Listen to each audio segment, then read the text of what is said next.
All of these photographs have one thing in common. If you don't look closely, you may miss her. In fact, these photographs have been used for postcards for years, and no one noticed her until a historian took notice of her from a number of photos donated to the Krasnoyarsk Regional Museum of Local Lore from various sources. She's standing right here. She appeared in a total of 20 or so photos. It's believed that the photos were taken between the years 1906 to 1908 in Russia. Strangely, the girl always wore the same outfit, had the same pose, and had the same expression on her face. She was always frowning, as though she was upset or angry. Experts have pointed out that the way she dressed signifies her status as an elite member of an upper class. You can see in this picture the stark contrast between how rich children dressed at the time and how poor children dressed. The children on the left were dressed in plain-looking clothes, with holes in the pants and shirts untucked. The girl, on the other hand, was dressed in clothes that were much more fashionable, clean, and well-kept. It's unclear whether the boy seen together with the girl is a friend or a family member. If the girl was a member of the Russian elite, there should be records of her, but strangely, no records of her were found. We cannot find any documents of who she might have been.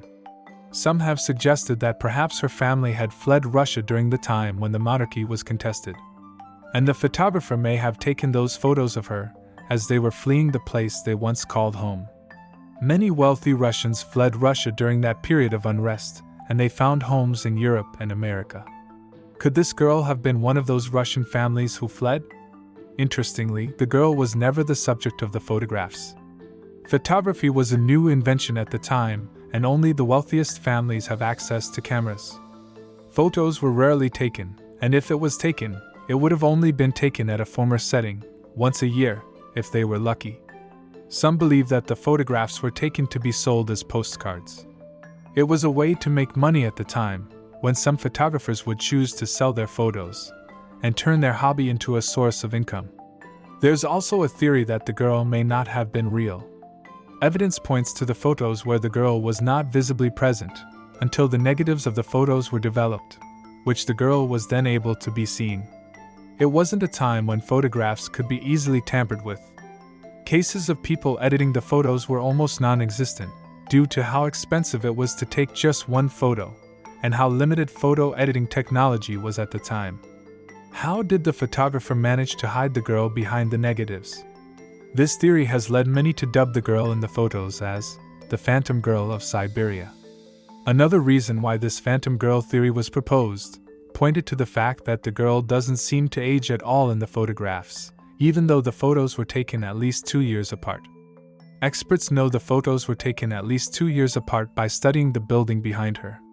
If you know when a building was constructed, you can narrow down the time frame of when the pictures were most likely taken. The girls wore the same clothes in all photographs, and she seemed to not have grown in all photos of her. The girl was believed to have been between 8 to 10 years old at the time, which for a lot of children was a time of fast development and unprecedented physical changes. The girl, on the other hand, didn't seem to change from photo to photo, leading some to think she was not a human. That perhaps she was a ghost photobombing the pictures. But of course, the reality is that the girl was likely not a ghost. She was a real human girl who was there in the flesh and bones at the time that the photos were taken. The reason she doesn't seem to age in the photos is simple. Some children do not have huge growth spurts from year to year. Their height could stay relatively constant throughout their entire lives with little changes. But if you look closely, you'll notice that the girl does appear to have grown when you compare some pictures with each other. In this photo, the girl appeared to be younger. Although the height difference was almost insignificant, in one photo, she appeared to have a softer face and lighter hair color.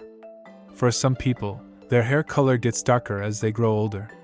It's natural for some people's hair color to completely change as they transition from childhood to adulthood. Sometimes the change could take place over just 1 year. Is it possible that this is a sign that the girl did age? It could also be the lighting that caused the girl's hair to appear lighter in one photo compared to another. If the photos were taken in a close time frame to each other, that would also explain why the girl doesn't appear to age at all. Sometimes, it would be difficult to tell which photo of someone is older, and which photo was of the person when they were younger, if the photos were taken only 2 years apart. So it certainly is possible that the girl did age during the time that the photos were taken, but it just wasn't too significant. Could it also be that the girls in these pictures may not have been the same person? Perhaps a relative who looked alike. Another mystery is the girl's expression in the photos. She always appeared to be frowning. There is not one photo of her where she was smiling. At the time, when people take photographs, it was customary for them to say prunes instead of cheese, as we do today because people wanted to appear more serious in the photos. The trend of smiling in photos would take time to arrive. However, amongst children, you could often see them smiling, even if smiling in photos wasn't yet customary at the time. The girl in the photo looked more upset than serious. It's quite likely that the girl was truly not happy at the time that the photos were taken. Which begged the question, why was the girl not happy? We have a few theories. The girl could be upset because the photographer dragged her to different places and had her stand for a long period of time while photographs were being taken of her and the surrounding. Some have speculated that the photographer was the girl's father, and he might have put her in his photos as a way to secretly label the photographs as belonging to him. At a time when copyright laws were not really in place and not very enforced, it was up to the individual photographers to protect their own work. If someone tried to claim the photographs as theirs, or tried to resell the photographs, the photographer could take the other party to court, and the girl could be proof that the photographs were taken by the said photographer. This theory was backed up by the fact that the girl always wore the same outfit in the photographs. There were some variations in a few photographs, but the girl's outfit was largely consistent. It's not that the elites of Russia at the time could only afford one high-end outfit, but that the girl was deliberately wearing the same outfit every time she was posing for the camera. It could have been done to easily identify the girls in the pictures. If the girl was wearing different outfits in the pictures, it would be more difficult to prove that the girls in the photos were the same one. The photographer may not have worried too much about the girl looking upset in the shots, as the pictures were taken rather away from the girl, so to most people, it would not have been obvious to them how unhappy the girls seemed in the photos. It's only with modern technology that we were able to enhance the pictures and see the girl's features more clearly. Some have speculated that the photos may have been taken on the same day, because the girl always wore the same outfits, but some photos have shown the girl wearing slightly different attire. Sometimes with a different set of boots and sometimes with different leggings. Since the pictures were most likely taken between the years 1906 to 1908. If the girl is still alive, she would be about 125 years old, so it's likely that the girl is not alive anymore. There have been many attempts to identify the girl. Investigators turned their heads at the initials found on the photographs. Most of the pictures taken were anonymous. They didn't bear any signature or initials. Some, however, bore the imprint of FEA. It's unknown whether that represents the photographer's initials, or if the letters were meant to represent something else entirely. Some of the photographs came from a renowned photographer called Ludwig Ulievich Wonigo. Some thought that he was the mysterious photographer. But that doesn't explain why the initials on the photographs were FEA. Because that certainly isn't Ludwig's initials.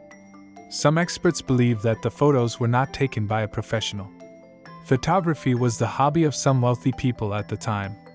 Since the cameras and films were so expensive, only those who had excess cash could afford such an expensive hobby. It's possible that some photographers didn't bother putting their initials on all photographs, because the pictures were not meant to be sold. If it was taken by a professional photographer who took pictures for a living, they would have put their initials on there. But there's no way to tell whether Ludwig was the photographer, or whether he was just redistributing the photographs he acquired from somewhere else. Without the name of the photographer, it would be quite difficult to track down who the girl could have been. Some believe that the answer to the girl's real identity lies somewhere in Europe or America, because during the time that the girl would have been in Russia, there was civil unrest, and the wealthier families who could have found a better life elsewhere all did so. The girl could have relocated to other parts of the world, which is why no one in Russia came forward to identify her. She didn't leave too much of an impact in Russia, because she didn't spend the majority of her life there. There could still be hope that someone somewhere could recognize the Phantom Girl of Siberia. Perhaps, someone has a story to share of their great-great-grandmother who fled to a new country to start a new life, and spoke of a father who spent his spare time taking photographs.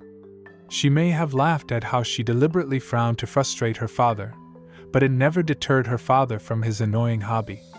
For now, we can only wonder. There are not many channels talking about the Phantom Girl of Siberia, so please help me get this video out to more people. If you like the video, please like it and share it with your friends and family. The more people who know about the Phantom Girl of Siberia, the more chance we have of uncovering her true identity. Thanks for watching until the end.